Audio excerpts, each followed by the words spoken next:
Here again is our 14-day road trip.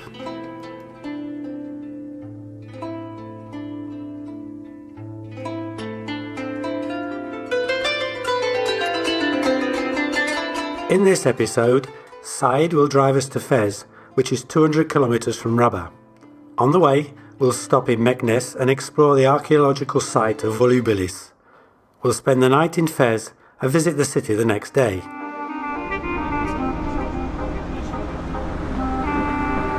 After driving just under 2 hours, we make a short stop in Meknes.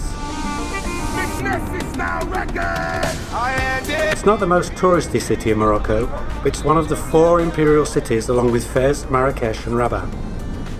It's been a UNESCO World Heritage Site since 1996.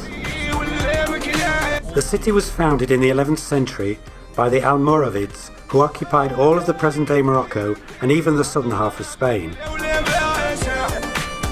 It was the country's capital during the reign of Sultan Moulay Ismail in the 17th century. He commissioned the construction of the 40 kilometers of ramparts and the 70 gates that encircled the historic heart of the city.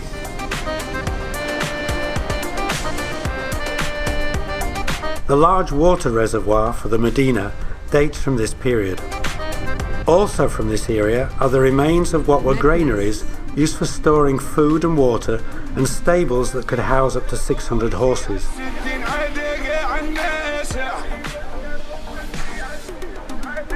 We won't have time to visit them, but they are open to the public.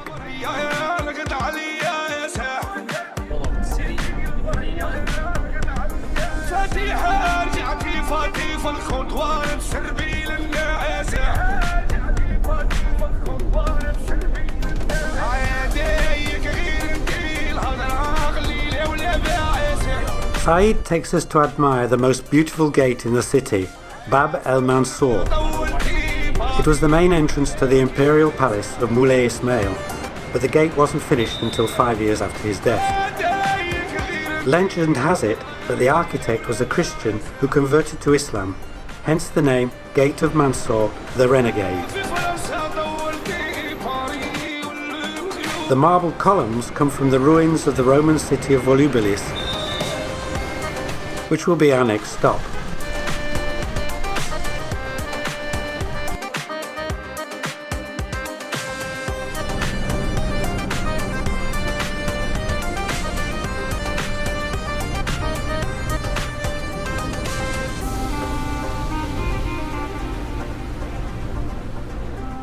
Originally from Lebanon. For the visit, it's best to be accompanied by a local guide who will provide you with the essential information.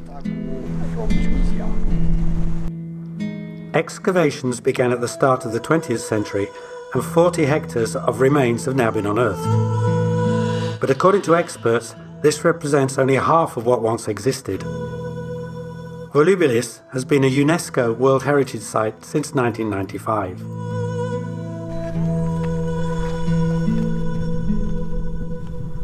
In the 3rd century BC, the Berbers made this city the capital of the Kingdom of Mauritania. They named it Oulili, which means oleander. In the 1st century AD, the Romans settled here and rapidly developed the city thanks to the olive oil trade.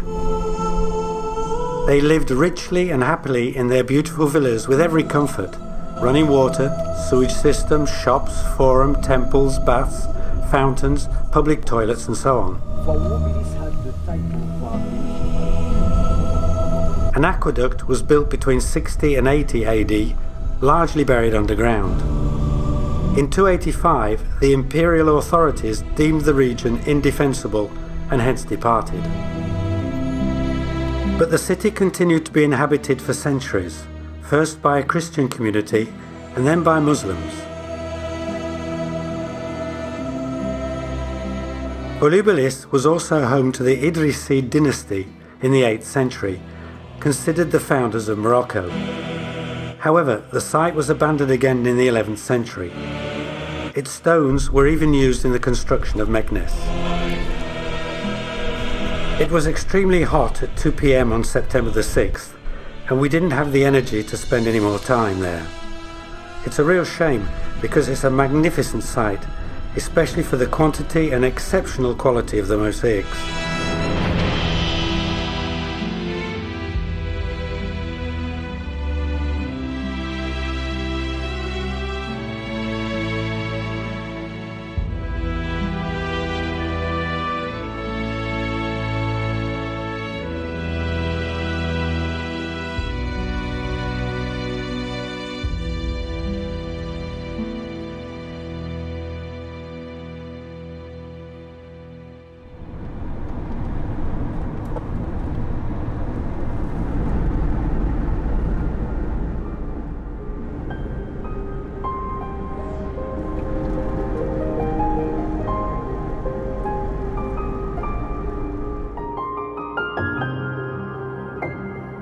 We arrived in Fez in the mid-afternoon and were greeted by Jasmine, who is from Fez. She runs this wonderful riad with her husband Alexander, who is French.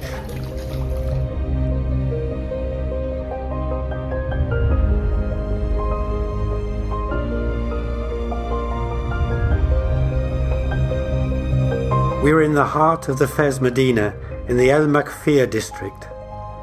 We immediately felt at home and were happy at the prospect of spending 2 nights here.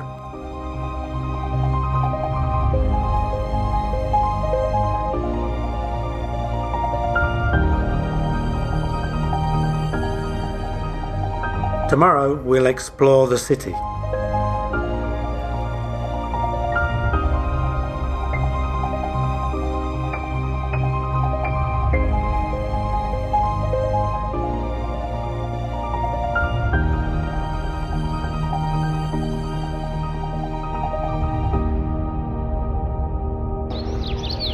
In front of us lies the oldest Medina in the world, founded in the 9th century with 2 main centres.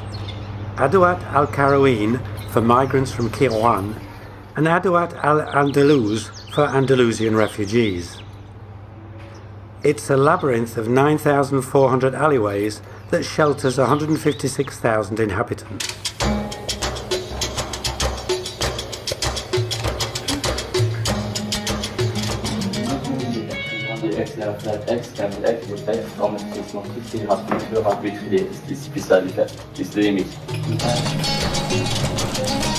As soon as we left the riad, we were immersed in the city's atmosphere. We had the whole day to explore the different neighbourhoods.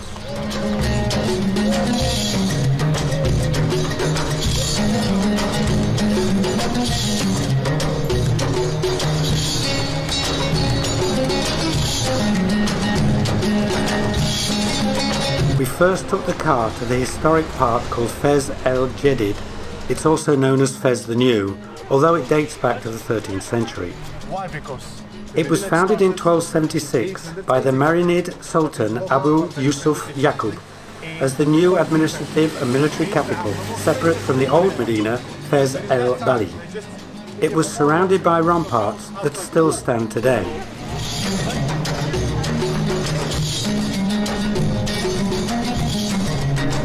The royal palace dates from this period. It's one of the oldest and largest palaces in Morocco, covering 80 hectares.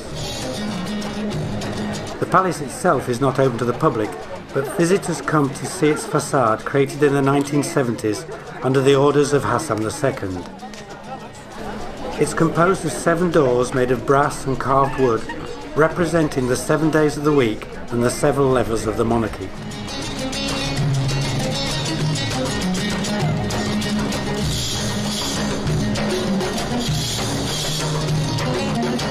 Arab architecture, we have to stay in 3 things. The geometric, okay? Sometimes something written, either it can be Quran or some voices or whatever, or sometimes what we call that kind of like floral design. Something linked to the nature, okay? Next door, the old Jewish quarter of the Mellah, founded in 1438, is now emptied of its original population. But it bears witness to a 1,000-year coexistence between Jews and Muslims that came to an abrupt end in the mid-20th century. Mellah is an Arabic word meaning salt because the Jews worked there to process salt, a very precious commodity at the time.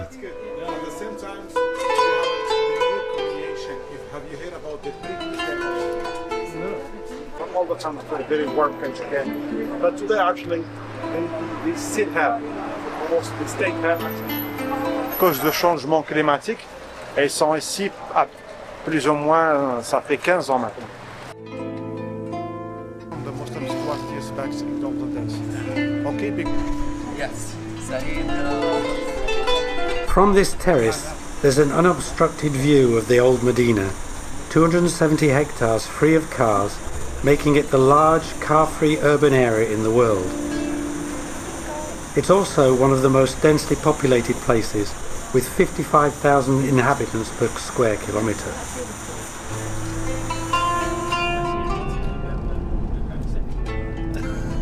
We're going to drive down by the side of the ramparts, which date from the 17th century.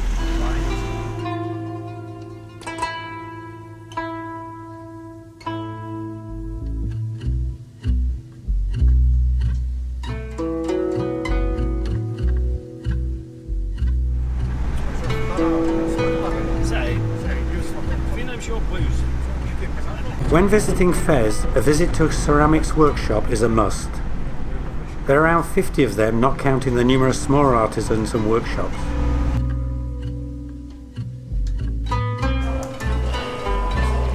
The art of ceramics in Fez dates back several centuries. However, it particularly developed and refined itself during the Marinid era from the 13th to the 15th centuries, when Fez became a major cultural and artisanal centre of Morocco.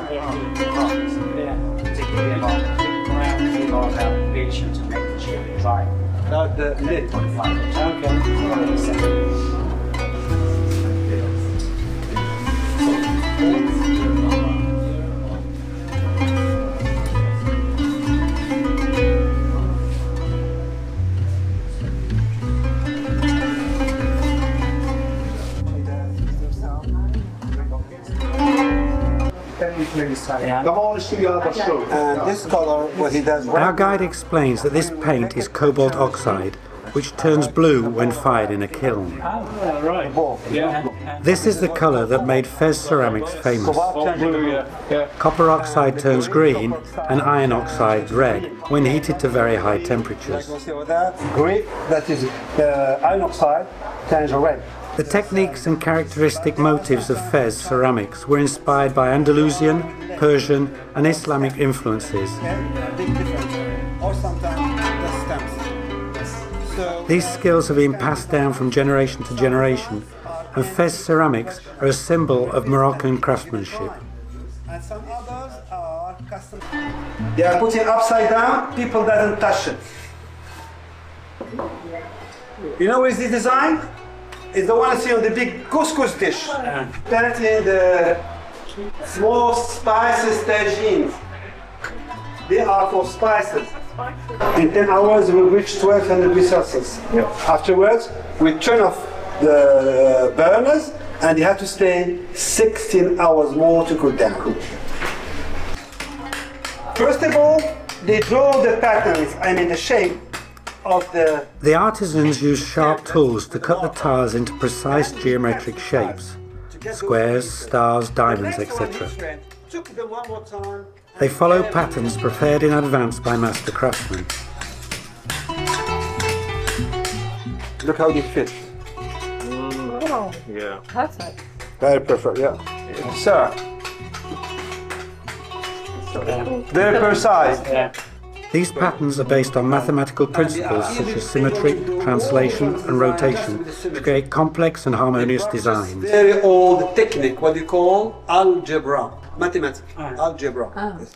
Once cut, the pieces are assembled to form mosaics typical of Moroccan art.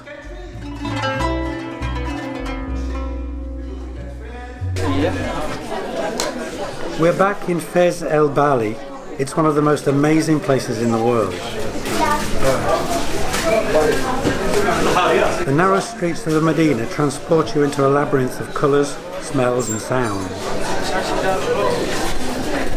Sultan Moulay Idris II is considered the founder of the city of Fez at the beginning of the 9th century.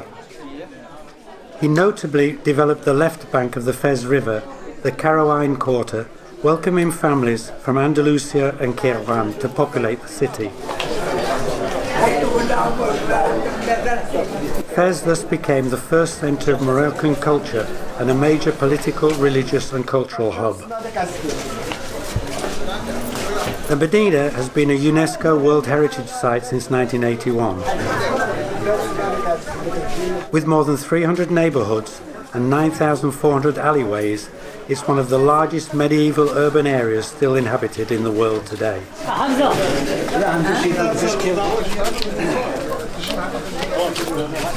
Many traditional crafts here continue ancient practices. We've already seen pottery and ceramics. Here we'll see traditional woodworking, metalworking, leatherwork, woolworking and silkworking. Tourism is playing an increasingly important role, attracting 1 million visitors annually.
The mausoleum of Idris II is one of the city's most visited monuments. Its earliest foundations date back to the 9th century, but it was in the 15th century that the coffin of Idris II was discovered and placed in its current location.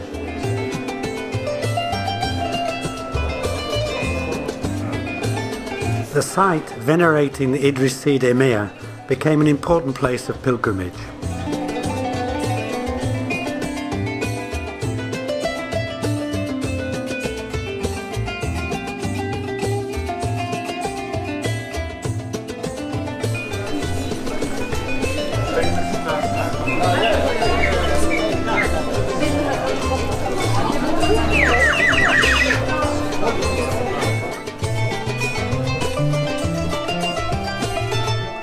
Our guide is now taking us to a weaving workshop, no doubt hoping we'll buy something. It's true, it's hard to resist the beauty of these fabrics. Like covered bed, sofa, tablecloth, scarf. They use a plant-based silk harvested from a lower cacti, a member of the agave family. These plants grow mainly in the Sahara Desert. But if you hear silk, After the fibres are harvested, they are washed, dyed, dried and then spun by hand. after we go to the dye market, we make the colors, we can be exactly like this. This is agave silk. See, practice.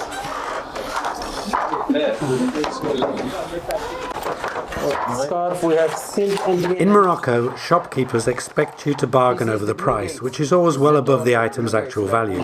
if you bring there. Never show you really want it. Start by offering a half or a third of what they're asking, and then adjust based on the discussion. Turban. If the price isn't right for you, pretend to leave.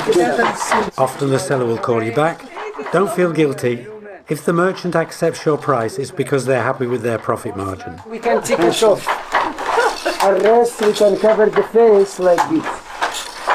1 minute, please. Here we go. Here we Ninja.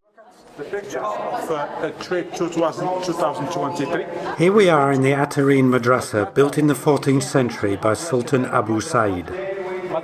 A madrasa is a school of Islamic studies, and this one is the most beautiful in Fez and one of the best preserved and decorated in Morocco. It served as both a religious school and a residence for students from all over Morocco and Andalusia. It remained in use until the early 20th century, when the 60 students who resided in the 30 rooms had to leave permanently. But we don't know why.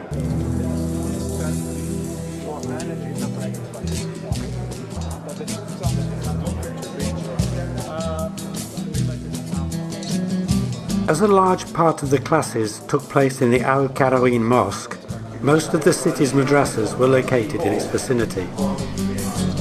The Al-Karawin Mosque University is not open to non-Muslims and will only see the entrance. But it should be noted that it's the oldest university still in operation in the world and that it was founded by a woman from Kairouan, Fatima al-Firia, in 859.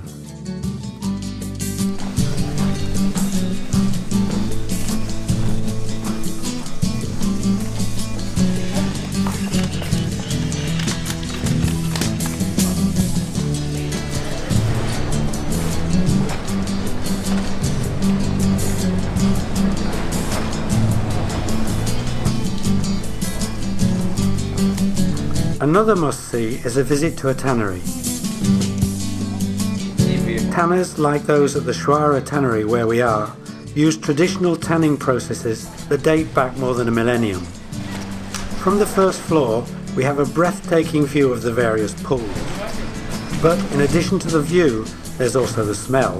That's why at the entrance, someone gives you a bouquet of French mint put under your nose. You'll understand why when I tell you that the hides are first soaked in a mixture of cow urine, quicklime, water and salt. After cleaning, the hides are then rinsed and treated with water mixed with pigeon droppings, which are rich in ammonia, to soften them and make them more receptive to the dyes. The hides are then immersed in vats filled with natural dyes obtained from plant or mineral pigments. Once dyed, the hides are laid out to dry in the sun, then worked by hand to obtain a supple and resistant leather ready to be transformed into bags, shoes, belts and other handicraft items.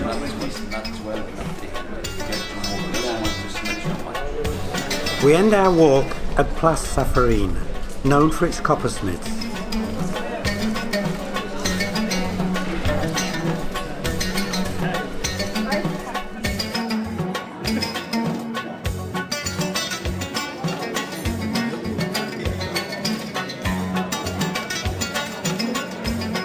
Since the Middle Ages, it's in this square that these artisans have made and hammered objects in copper, brass and tin, making trays, teapots, lanterns and kitchen utensils.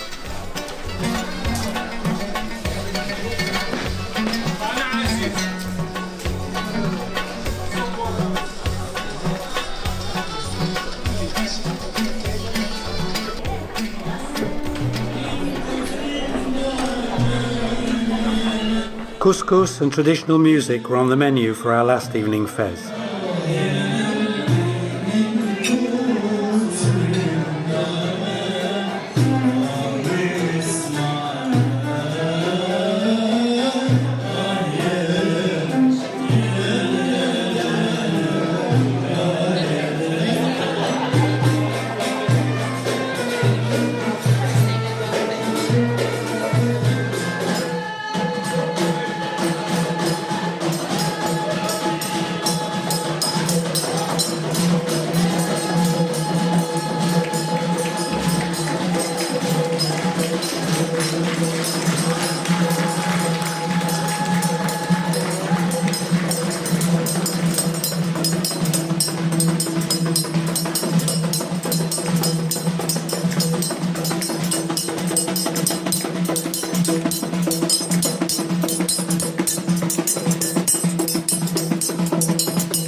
morning.